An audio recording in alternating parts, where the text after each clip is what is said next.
Hello दोस्तों, आप सबका स्वागत है एक बार फिर से एस्ट्रो गुरु चैनल पर। मैं आप सभी के लिए आज एक और टैरो सेशन लेकर आया हूं और आज का विषय है आपके लिए यूनिवर्स का गुप्त संदेश। यानी कि यूनिवर्स आपसे क्या कहना चाहता है, यूनिवर्स की जो डिवाइन पावर्स हैं वो आपसे क्या कहना चाहती हैं।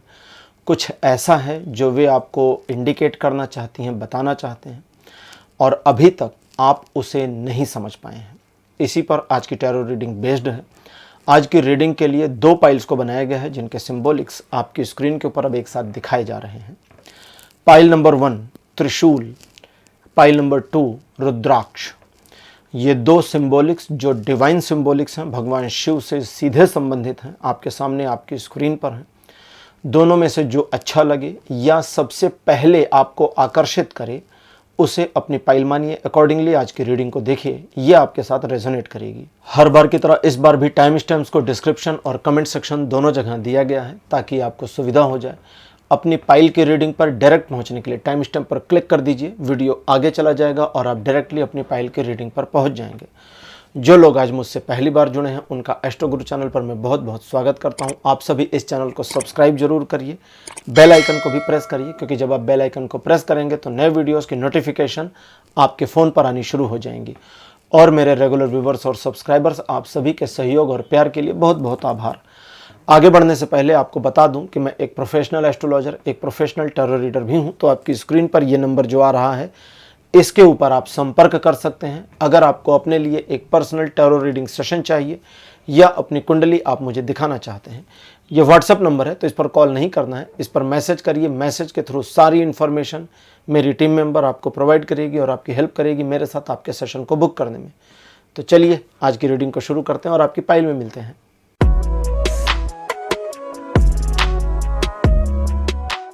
हेलो पाइल नंबर 1, आप सबका स्वागत है आपकी रीडिंग में। आपने त्रिशूल को चुना था एज अ पाइल सिंबॉलिक, मेरे बगल में उसकी फ़ोटो लगा दी गई है। चलिए आज की रीडिंग को शुरू करते हैं और देखते हैं कि आपके लिए यूनिवर्स अगर कोई संदेश देना चाहता है तो वो क्या है और क्या वो संदेश सचमुच में गुप्त संदेश है या क्या है, देखते हैं। पहला कार्ड आपके लिए जो अपीयर हुआ है, this one is the fool. Card number 2 आपके लिए है 6 ऑफ सोर्ड्स। थर्ड नंबर पर आपके लिए है व्हील ऑफ फॉर्चून।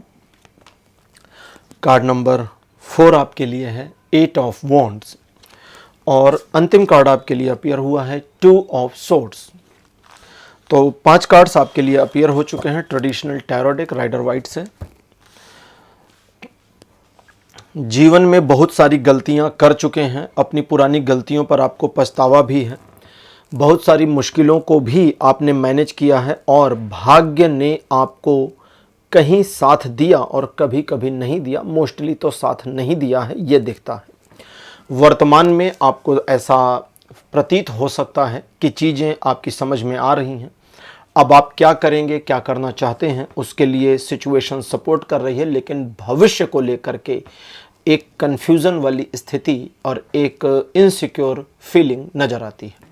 ये सारी चीज़ें गलत नहीं हैं, सही हैं। आपका सोचना भी गलत नहीं है, सही है।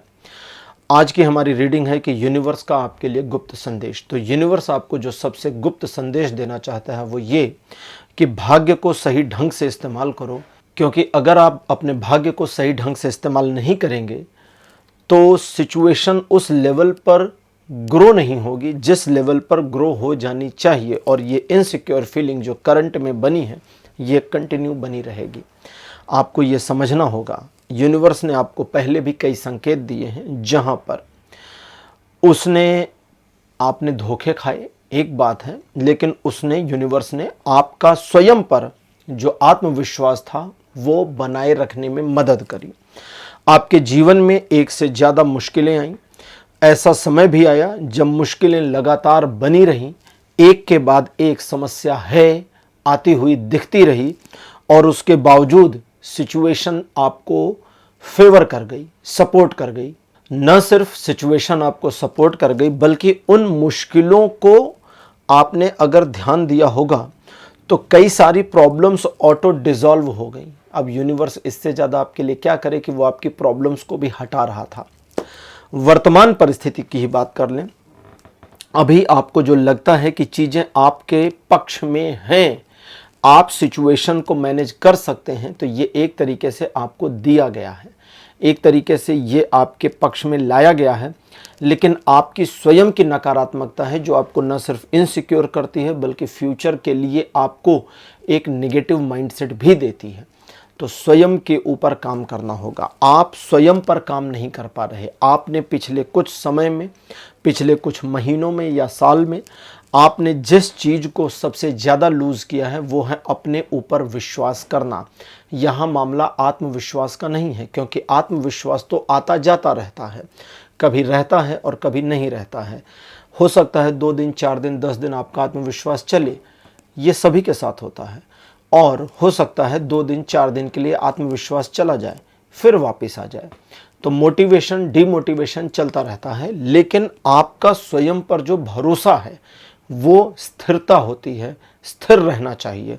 वो पास्ट में तो स्थिर था जिसमें यूनिवर्स ने भी आपकी मदद करी, लेकिन जब आपको मैनुअल ड्राइव करने को दे दिया गया तो आपका खुद पर भरोसा, विश्वास थोड़ा कम हुआ है। इसने आपके जीवन में काफ़ी सारी प्रॉब्लम्स को क्रिएट किया है।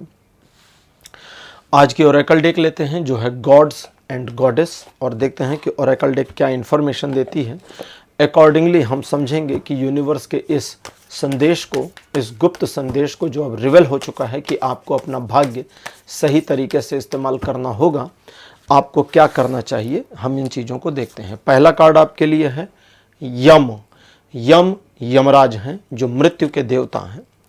सेकंड पोजीशन पर आपके लिए कार्ड है नंदी, भगवान शिव के वाहन। कार्ड नंबर 3 आपके लिए नारद मुनि, देव ऋषि नारद। और चौथे नंबर पर श्री राम। अंतिम कार्ड आपके लिए अपीयर श्री कृष्ण। भगवान श्री कृष्ण का जो कार्ड अपीयर हुआ है इसमें वे गोपाल स्वरूप में हैं, भगवान राम राजा राम के स्वरूप में हैं। जब प्रभु अवतार लेते हैं तो उनके कई रूप परिलक्षित होते हैं, जैसे भगवान राम का स्वरूप बालक राम के रूप में है, राजकुमार राम के रूप में है, फिर वनवासी राम के रूप में है, और फिर राजा राम के रूप में है। तो अब हम चीज़ों को समझें। सबसे पहले आप ये समझें कि आप अपने जीवन की नकारात्मकता को अगर स्वयं पर हावी होने देते हैं तो आप अपने जीवन में वो अचीव नहीं करेंगे जो आपको अचीव करना चाहिए, या जो यूनिवर्स ने, डिवाइन ने, ईश्वर ने आपके लिए सोच रखा है और जो आपका है। यानी एक ऐसा गोल, एक ऐसा रिजल्ट जो आपका है, आपको मिलना चाहिए, लेकिन आप उस तक पहुँचें, ये आपके कर्म निर्धारित करेंगे। भगवान श्री कृष्ण अर्जुन को जब गीता में कहते हैं कि ये सारे लोग मर चुके हैं, जो भी युद्ध के लिए खड़े हैं, दिख रहे हैं, ये मर चुके हैं, ये पहले भी मर चुके हैं और फिर मर जाएंगे। तो इसका अर्थ था मल्टीवर्स से, कि एक यूनिवर्स में ये युद्ध हो चुका है, एक यूनिवर्स में जिसमें हम हैं अभी हो रहा है, शुरू हो रहा है, एक यूनिवर्स में ये अभी होने को है, यानी कि मल्टीपल चल रहा है और ये हो ही रहा है और होता रहेगा।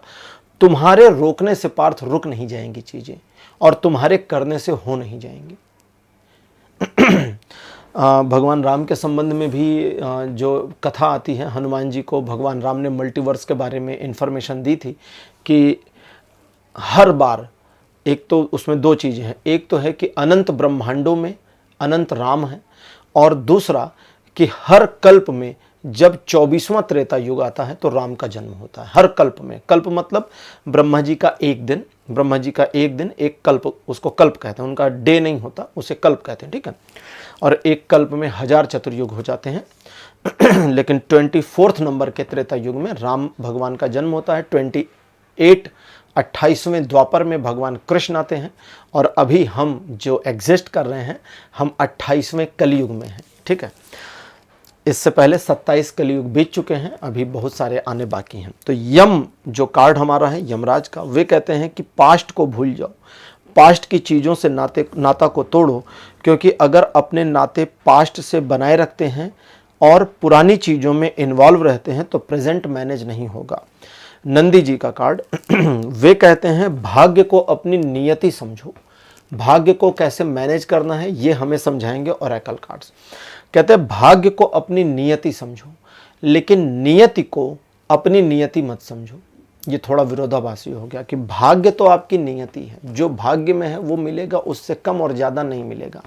लेकिन इस नियति को नियति मत समझो, यानी अब इस भाग्य को ये मत समझो कि ये भाग्य ही मेरा भाग्य है, कि ये मेरे भाग्य से हो ही जाएगा, हम हाथ बांध के बैठे तो भी हो जाएगा। नियति को नियति मत समझो। क्यों? क्योंकि वो नियति लाने के लिए कर्म करना पड़ेगा, बिना कर्म के कुछ होगा नहीं। तो यहाँ नंदी जी का कार्ड हमें इंडिकेट करता है कि हमें अपने कर्म से बंधना होगा, हमें अपने कर्म में रमना होगा, अपने कर्म में लगना होगा। और अगर हम करते हैं, अगर हम ऐसा करते हैं तो हम करेंगे क्या, हमारी योजना का हिस्सा क्या है, हम किस उद्देश्य की पूर्ति कर रहे हैं, ये हमें इंडिकेट करते हैं श्री नारद मुनि। नारद मुनि के बारे में सभी लोग जानते हैं, ब्रह्मांड में विचरण करते हैं, ब्रह्मांड में घूमते रहते हैं और नारायण नारायण का जप करते हैं। मैंने अपने कुछ 1-2 वीडियोस में पहले के बोला भी है कि नारायण नारायण बोलने के पीछे का आशय क्या है। वो बोलते नहीं हैं, वो मन से निकलता है, अंदर से आता है। नारायण नारायण नारायण नारायण, यानी इस जगत में जो है सब नारायण नारायण है और नारायण के अतिरिक्त कुछ भी नहीं है। तो नारद कहते हैं, यहाँ पर जो कार्ड है वो कहते हैं कि एक प्रॉपर प्लानिंग की ज़रूरत है कि मुझे क्या चाहिए अपने जीवन में, आपको क्या चाहिए अपने जीवन में, इसकी प्लानिंग करिए। और अगर लक्ष्य पता है, टारगेट पता है कि ये मेरा टारगेट है, ठीक है, हो सकता है कि आपको ऐसा पता लगे, ऐसा फील में आए कि भाई मेरी नियति, मेरे भाग्य में जो है मुझे उसका पता नहीं, लेकिन मैंने अपने लिए ये टारगेट ड्रॉ कर रखा है। वो जो आपने ड्रॉ किया है वो यूनिवर्स ने ही कराया है, वो ईश्वर ने ही ड्रॉ कराया है, ये भी समझे।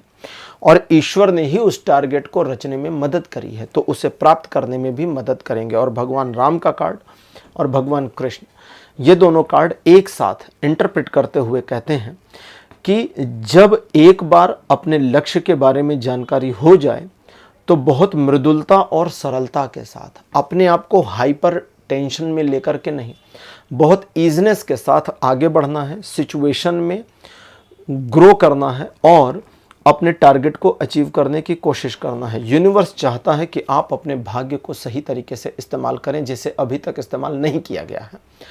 कुछ चीज़ें भले ही आपको भाग्यवश मिल गईं, वो एक ऐसा रिवार्ड है जिसमें आपके कर्म मायने नहीं रखते हैं, वो दूसरी चीज़ है। हमारा भाग्य, मैं कई बार कह चुका हूँ, कई तरह से काम करता है। एक जो फिक्स है, होकर रहेगा। दूसरा जिसके बारे में हमें खुद अंदाज़ा होगा, हम उसे परिवर्तित करेंगे या नया बनाएंगे। तीसरा कोई ज्योतिषी, कोई एस्ट्रोलॉजर, कोई टैरो रीडर आपको बताएगा और उसके अकॉर्डिंग आप अपने कर्म में परिवर्तन ला करके भाग्य को बदलेंगे। और चौथा, आपके डे टू डे कर्मों से एक भाग्य जो बनता जा रहा है, एक भविष्य जो बनता जा रहा है। ये 3-4 चीज़ें एक साथ साइमल्टेनियसली, एक साथ सम्यक रूप से चलती हैं, इसलिए कभी कभी कन्फ्यूज़न हो जाती है।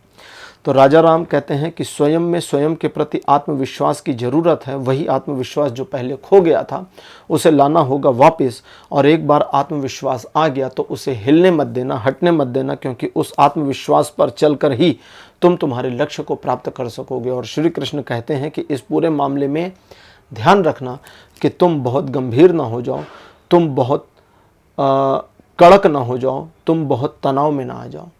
प्यार से, इत्मीनान से मुस्कुरा कर काम करिए और चीज़ें होती जाती हैं। और अगर योजना नहीं बन पा रही तो 2 ऑफ द सॉर्ड्स कहता है कि जब योजना ना बन पाए कि अब आगे क्या करना है, तो एक छोटी सी 2 दिन की, 10 दिन की, महीने भर की, 6 महीने की, साल भर की योजना बनाओ और उस पर काम करो और अकॉर्डिंगली योजना को अपग्रेड करते जाओ और फिर देखो परिवर्तन कैसे होता है। तो पाइल नंबर 1 आपकी रीडिंग कंप्लीट हो गई है। आज की रीडिंग आपको कैसी लगी, अपने एक्सपीरियंस, अपने अनुभव कमेंट सेक्शन में ज़रूर लिखिएगा। इस वीडियो को लाइक करिए, शेयर करिए और चैनल को सब्सक्राइब करना मत भूलिएगा। अगले वीडियो में आपसे फिर मिलूंगा। Bye bye.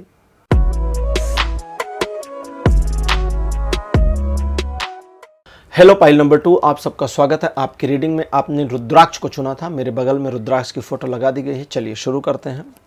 रुद्राक्ष, रुद्राक्ष का अर्थ होता है शिव के आंसू, शिव के अक्ष। ठीक है, अक्ष मतलब आंसू। तो भगवान शिव के आंसुओं से ही इनका जन्म माना जाता है, इसलिए रुद्राक्ष शिव स्वरूप माने गए हैं। शिव स्वरूप, भगवान शिव की छवि इनमें मानी गई है। और कभी कभी रेयर केस है जब आपको ऐसा रुद्राक्ष भी देखने को मिलता है जिसमें शिवलिंग या नाग की आकृति बनी होती है, वो भी प्राकृतिक रूप से, क्योंकि रुद्राक्ष तो पेड़ों पर फरते हैं। अब वहाँ कौन जाएगा गढ़ने के लिए, तो वो प्रकृति ही कर रही है। अब प्रकृति का ये करना ही एक इंडिकेशन है कि सब शिव का है। चलिए रीडिंग शुरू करते हैं। पहला कार्ड आपके लिए appear 7 of swords, card number 2 आपके लिए अपीयर है 7 ऑफ पेंटिकल्स, कार्ड नंबर 3 आपके लिए है 8 ऑफ कप्स और 4th नंबर पर द हेरोफेंट, और अंतिम कार्ड आपके लिए अपीयर है 5 ऑफ पेंटिकल्स। यूनिवर्स का गुप्त संदेश आपके लिए एक स्पिरिचुअल संदेश है। उसे ध्यान से समझने से पहले आपको ये समझना जरूरी है कि भौतिक जगत में आपकी जिम्मेदारियां और रेस्पॉन्सिबिलिटीज़ क्या हैं, क्योंकि स्पिरिचुअल मामले को समझने के बाद भौतिकता से मन उचट सकता है। तो यहाँ पर मैसेज आता है कि भौतिकता में बने रहकर स्पिरिचुअलिटी की प्रैक्टिस करनी है। पहले भौतिकता को समझते हैं। दूसरों के मामलों में इन्वॉल्व होकर, दूसरों के पचड़ों में पड़कर आपने अपना महती यानी बहुत बड़ा नुकसान कर लिया है, कर चुके हैं, उससे ओवरकम करें। पैसों को लेकर के किए गए निर्णय कुछ सही कुछ गलत दोनों रहे हैं और उन चीज़ों से भी आप आगे आ चुके हैं। पिछले कुछ समय से आपने देखा होगा कि आपका मन कभी पॉजिटिव और कभी नेगेटिव होता रहता है, कभी इस दिशा में कभी उस दिशा में, कभी इस ओर कभी उस ओर। तो मन का भटकाव एक स्थिरता को प्राप्त नहीं कर रहा। आर्थिक मामलों में किए गए प्रयास कई बार सफल रहे हैं, लेकिन उसके बावजूद पैसे की कमी अभी भी है और कम नहीं हो रही है। इस सारे मामले में सबसे पहले आपको अपने ऊपर ज़्यादा फोकस करना होगा, दूसरों के मामलों से हट जाना होगा। दूसरों के मामलों से जैसे जैसे हटते जाएंगे और अपने मामलों में इन्वॉल्व होते जाएंगे, आपका विज़न क्लियर होता जाएगा, आर्थिक स्थिति सुदृढ़ होती जाएगी, बढ़ती जाएगी, और आपका अपने टारगेट्स को अचीव करने का जो प्लान है वो न सिर्फ कामयाब होगा बल्कि एक ईजनेस, एक आसानी आती चली जाएगी। इस बात को समझने की ज़रूरत है कि ईश्वर की कृपा आपके ऊपर लगातार बनी है और उनकी कृपा से आपका कोई काम अभी तक रुक नहीं रहा है। जिन मामलों में थोड़ी रुकावट आई वो कुछ समय बाद वापस चलायमान हो गई, तो सिचुएशन हमेशा आपके फेवर में रही है। पहले हम आज की ओरेकल डेक निकाल लें, फिर समझते हैं कि वो गुप्त संदेश जो यूनिवर्स आपको देना चाहते हैं आज मेरे माध्यम से वो क्या है, ठीक है, और उसे डिकोड करने की कोशिश करेंगे। पहला कार्ड आपके लिए जो अपीयर हुआ है, दिस वन इज नारद मुनि। कार्ड नंबर 2 आपके लिए है गौतम बुद्ध। कार्ड नंबर 3 आपके लिए है भूमि, भूमि मतलब पृथ्वी, धरती माता। 4th नंबर पर आपके लिए है भगवान विष्णु के कूर्म अवतार। और अंतिम कार्ड आपके लिए जो अपीयर है, this one is Bhadrakali. Bhadrakali मतलब माता काली का सबसे डार्केस्ट स्वरूप, भद्रकाली। भद्र मतलब अधिकतम, ठीक है। तो अब हम यहाँ समझने की कोशिश करते हैं। सबसे पहले आप ये समझें कि आपका अपना जो स्पिरिचुअल जर्नी है, ठीक है, उसके लिए यहाँ एक गुप्त संदेश है। और गुप्त संदेश ये है कि यहाँ से शुरुआत अगर करते हैं, ध्यान से समझिएगा, थोड़ा सा ये कोडेड होते हैं। यहाँ से अगर शुरुआत करते हो तो पुराने वाले से कनेक्ट हो जाओगे और सही दिशा में आ करके भविष्य के लिए तैयार हो जाओगे। ये संदेश है। इसे थोड़ा डिकोड करते हैं। ये काफ़ी कठिन था, काफ़ी क्लिष्ट है, मुझे भी थोड़ा कठिन लगा। पूरी तरह से तो मैं भी नहीं समझा। अब यही मुझे जो समझाएंगे वो मैं आपको समझाता जाऊंगा, क्योंकि डिकोड भी इन्हीं से करवा लें तो ज़्यादा बेहतर है। पूर्व जन्मों में, एक जन्म की बात नहीं करते हैं, कहते पूर्व जन्मों में, कई जन्मों में आपने अपनी स्पिरिचुअलिटी को ग्रो किया था। आप स्पिरिचुअलिटी के पथ पर थे, किस तरह थे, कैसे थे, उसको छोड़ देते हैं क्योंकि उसकी इंफॉर्मेशन नहीं आ रही। अब आप गृहस्थ में थे, संन्यास्त में थे, उसका लेना देना नहीं। तो आपने खुद को ग्रो किया था, अपने आप को आगे बढ़ाया था। आध्यात्मिकता में आपकी जो बढ़त थी उसने एक लय का रूप लिया था। एक रिदम में आप आ गए थे, लेकिन उस रिदम में एक व्यवधान आया जिसने आपको वापस भौतिक जगत की ओर मोड़ दिया। तो ये इन्फॉर्मेशन हमें सीधा इंडिकेट कर रही है कि एक ऐसा समय भी आपके पास्ट जीवन में था जब आप संन्यास्त थे और एक सन्यासी, एक योगी की तरह अध्यात्म का प्रैक्टिस कर रहे थे, स्पिरिचुअलिटी की प्रैक्टिस कर रहे थे, और कुछ ऐसा हुआ जिससे आपका ध्यान भंग हुआ और आप वापस भौतिक जगत की ओर मुखात हो गए। और जब उधर हो गए तो आगे रीडिंग कहती है कि भौतिक जगत की ओर मुख तो हो गया, लेकिन आध्यात्मिकता ने दामन नहीं छोड़ा। अभी भी आपको लगातार प्रतीत होता रहता है, पाइल नंबर 2, कई बार ये फीलिंग में आ जाता है, कई बार बहुत डीप फीलिंग में आ जाता है कि सब छोड़ छाड़ कर चले जाएं, सब छोड़ छाड़ दें और चले जाएं। फिर अगली फीलिंग आती है कि छोड़कर जाएं कहाँ, ये भी और वो भी सब एक जैसा ही तो है। अगर इसको हम माया कहेंगे, भौतिक संसार को अगर हम माया कह दें, तो संन्यस्त संसार को भी माया से ज़्यादा तो कुछ नहीं कह सकते, क्योंकि असली तो वो भी नहीं है। तो आपका ये जो थॉट प्रोसेस है ये गलत नहीं है। तो यहाँ आप अपनी जगह पर सही, लेकिन सबसे पहले आपको क्या करना है कि अपनी जड़ें जमानी हैं, वो भी भौतिक जगत में।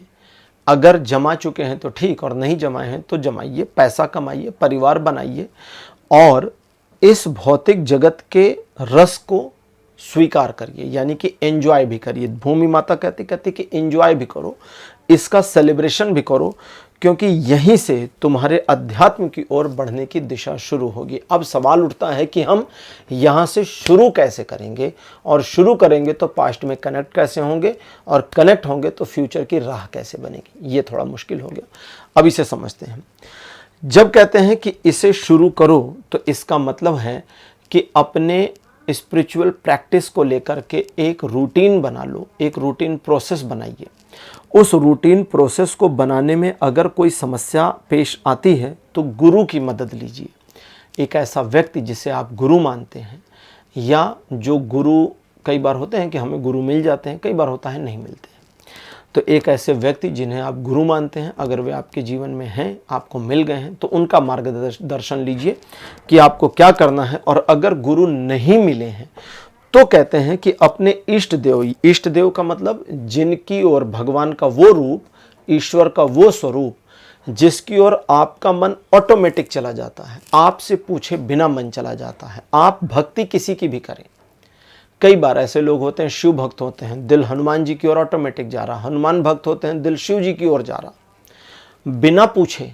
तो जिसकी ओर ऑटोमेटिक जा रहा वो इष्ट देव हैं, फिर उन्हें ही गुरु माने और उनसे ही मार्गदर्शन के बारे में अपेक्षा करें। अब सवाल उठता है कि हम अगर कोई फिजिकल गुरु हैं सचमुच के, उनसे पूछते हैं तो वो तो बता देंगे, क्योंकि वे शरीर में हैं, अभी जीवित हैं, शरीर उन्होंने धारण कर रखा, तो वे तो हमें बता देंगे। लेकिन अगर एक स्पिरिचुअल गुरु हैं, ऐसे गुरु जो शरीर छोड़ चुके, ठीक है, वे भी कंटिन्यू हैं, और जो हमारे इष्ट देव हैं, अगर उनको गुरु माना तो उनसे कैसे हम पता करेंगे। तो यहाँ पर कहते हैं कि जब उनसे पूछो, यानी जो अशरीरी गुरु हैं, जब उनसे पूछो कि मुझे अपने स्पिरिचुअल प्रैक्टिस को शुरू कैसे करना है, अध्यात्म को शुरू कैसे करें, तो कहते हैं पूछो और छोड़ो, उनके ऊपर छोड़ो, वे इंडिकेट करेंगे, वे सिचुएशन को सेट करेंगे, उन पर डाउट मत करो। वे अगर समय लेते हैं तो समय लेने दो, और जब वे चीज़ों को सेट करेंगे तो सिचुएशन थोड़ी डार्कनेस में सेट हो जाएगी। अब यहाँ रीडिंग कहती है कि डार्कनेस में सेट होगी। डार्कनेस मतलब वे आपको ऐसी मुश्किल चीज़ बता सकते हैं, मुश्किल इंडिकेट कर सकते हैं, जो आपको लगे यार ये तो बड़ा डिफ़िकल्ट है, ये तो बड़ा मुश्किल है। उन्होंने कह दिया, एक इंडिकेशन आ गया, सुबह 5 बजे उठो, नहा धो लो, ध्यान में बैठ जाओ। अब आप 8 बजे उठने वाले इंसान, आजकल सोशल मीडिया रात तक चलता है तो लोग 9-9, 10-10 बजे उठते हैं, अब आपको 5 बजे उठने का इंडिकेशन आ गया, अब कैसे करिएगा? तो ये मुश्किल हो गया। ठीक, कुछ लोगों के लिए ऐसा भी आ सकता है कि भाई डे टाइम में आप अपने भौतिक जगत के रेस्पॉन्सिबिलिटीज़ को मैनेज करिए, और नाइट टाइम में खाना वाना खा लीजिए, रात को 10-11 बज जाए, 12 बज जाए, अब बैठ जाइए, माहौल शांत हो गया, अब आंखें बंद करके ध्यान मग्न बैठ जाओ, ये आ सकता है। तो इंडिकेशन कुछ भी हो वो थोड़ा डार्क होगा। और जो गुरु फिजिकल फॉर्म में हैं, यानी कि शरीरी गुरु हैं, वे जब आपको इंडिकेशंस देंगे, वे जो आपको बताएंगे कि आपको क्या करना चाहिए, वे वैदिक रीतियों के अनुसार होंगे और वे काफ़ी लाइट और हल्के होंगे, क्योंकि गुरु आगे भी आपको मदद कर सकते हैं। गुरु, देखिए सिंपल सा बात समझिए, आसान करते हैं। अशरीरी गुरु डार्क क्यों दे रहे हैं, शरीरी गुरु लाइट क्यों दे रहे हैं, हल्का क्यों दे रहे हैं? पहले हम अशरीरी गुरु की बात समझें। वे डार्क इसलिए दे रहे हैं कि जो चाहिए वही दे रहे हैं। आप समझे, मुझे जो चाहिए वो वही दे रहे हैं ना, तो वो थोड़ा भारी है, वजनी है, डार्क है, ठीक। और जो शरीरी गुरु हैं उन्हें लगता है कि ये संभाल ही नहीं पाएगा, इसके बस का नहीं है, इसे तो नर्सरी से शुरू करो। ठीक। जो अशरीरी गुरु हैं उन्होंने सीधे हमें पीएचडी की बुक पकड़ा दी, ये लो पीएचडी की बुक पढ़ो और पास हो जाओ, हो गया काम खत्म, ठीक।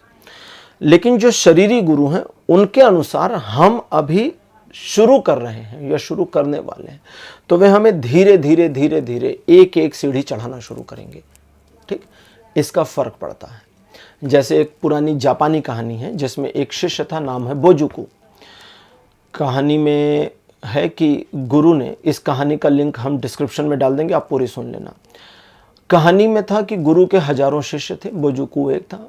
एक बार गुरु जा रहे थे, रास्ते में नदी पड़ी, गुरु ने शिष्यों को रोका, गुरु खड़े हो गए, उन्होंने कहा आगे आओ, क्या दिखता है? उसने कहा गुरु जी आप दिख रहे हैं, नदी दिख रही है, पुल दिख रहा है, आसमान दिख रहा है, पेड़ पंछी दिख रहे हैं, आगे जाओ। सबको यही पूछते रहे, सब निकलते रहे। बोजुकू को बोले सबसे पीछे चला जा लाइन में, वो सबसे पीछे चला गया, गुरु ने कह दिया चला गया। लास्ट में वो आया, क्या दिख रहा है? बोला गुरु जी नदी दिख रही है, नदी पर एक पुल बना है और बाकी चीज़ें भी दिख रही हैं। गुरु ने कहा यहीं रुक जा और तब तक देखता रहे जब तक नदी रुक न जाए और पुल बहना न शुरू कर दे। जिस दिन नदी रुके और पुल बहने लगे तब मेरे पास आना। छोड़ दिया और आगे चले गए। बोजुकू वहीं रुक गया, 12 साल रुका रहा। वो गुरु बाकी शिष्यों की मर्यादा जानते थे कि इसे पीएचडी की किताब दी इनको तो ये संभाल नहीं पाएंगे, लेकिन बोजुकू को जानते थे इसे पीएचडी की किताब दी तो ये संभाल लेगा। किसी दूसरे शिष्य को कह देते कि यहीं रुक जा, नदी रुक जाए, पुल बहने लगे तब आना, तो शिष्य कहता गुरुजी का दिमाग खराब हो गया है, नदी कभी रुकेगी नहीं, कभी पुल बहेगा नहीं, ये तो हो ही नहीं सकता कि नदी रुक जाए पुल बहने लगे। तो जरूर गुरुजी सठिया गए हैं। दूसरे शिष्य ये कहते, तो यानी वे अभी उस लेवल पर नहीं थे कि उन्हें ये दिया जा सके। तो गुरु ने कहा आगे चलते जाओ, चलते जाओ, चलते जाओ, चलते जाओ। जब बोजुकू आया तो उसने भी वही जवाब दिया, जो दिख रहा था वही बताया, लेकिन उसका ऑरा अलग था, उसकी बुद्धिमत्ता अलग लेवल पर थी, उसका समर्पण का भाव अलग था। गुरु उसे पहचान गया और गुरु ने समझ लिया कि इसे दे सकते हैं, इसे दे सकते हैं। तो बोले तब तक रुक जा जब तक नदी बहने न लगे, नदी रुक न जाए और पुल बहने न लगे। जैसे एक और कहानी आती है जिसमें शिष्य आता है और कहता है कि मैं ज्ञान को कैसे पाऊं, परम ज्ञान कैसे मिले। गुरु ने कहा ताली की आवाज सुनी है तूने? ताली की आवाज? उसने कहा हाँ जी सुनी है, बिल्कुल सुनी। कैसे बजती? बोले दोनों हाथ को ऐसे जोर से मारिए, ताली बजेगी गुरुजी। उन्होंने कहा ठीक, अब तू चला जा, एक हाथ की ताली की आवाज सुने तब वापिस आना। उसने कहा जी प्रणाम, और वो चला गया। बाकी शिष्य ने कहा गुरुजी एक हाथ से ताली कैसे बजती? उन्होंने कहा ये तुम्हारे लिए नहीं था, ये उसके लिए था, वो सुनेगा और आएगा, तुम्हारे लिए ये नहीं है क्योंकि तुम अभी नर्सरी क्लास में हो। तो यहां पर मामला वही है, आप धीरे धीरे ग्रो करें। अगर शरीरी गुरु हैं तो वो धीरे धीरे ग्रो कराएंगे। अच्छा, अब यहां पर गुरु की बात को हम हटाते हैं और फिर से डायरेक्ट रीडिंग पर आते हैं कि यूनिवर्स अब आपको क्या इंडिकेशन देता है apart of all that. Universe कहता है कि पिछले काफ़ी समय से आपने देखा है कि आपके मुश्किल से मुश्किल काम हो गए, रुके नहीं।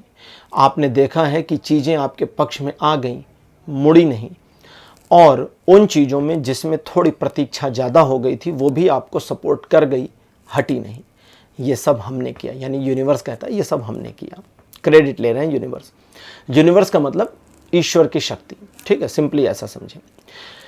आगे कहते हैं कि श्रद्धा का भाव बनाए रखो स्वयं में भी, ईश्वर में भी, और अपने अंदर के अहंकार को समेट कर रखो, क्योंकि अहंकार बाधक बनेगा उस तक पहुंचने में जहां तक पहुंचना है।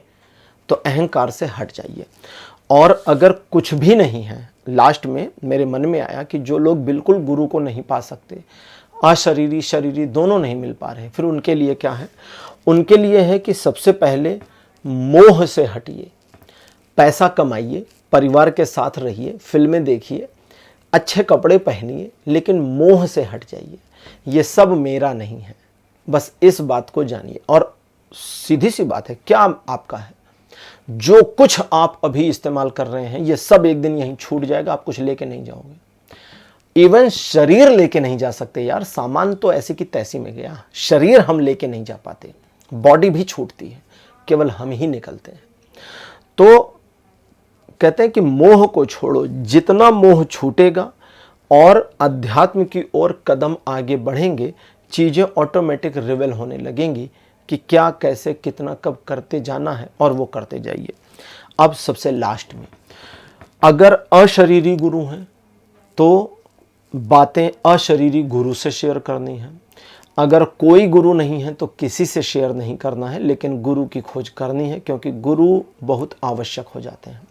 और अगर आपके फिजिकल गुरु हैं, शरीरी गुरु हैं, तो आपका अध्यात्म में जो भी ग्रोथ हो रही है, अनुभव हो रहा है, उसे आप उनके साथ शेयर कर सकते हैं। गुरु आगे की राह दिखाने में मदद करेंगे।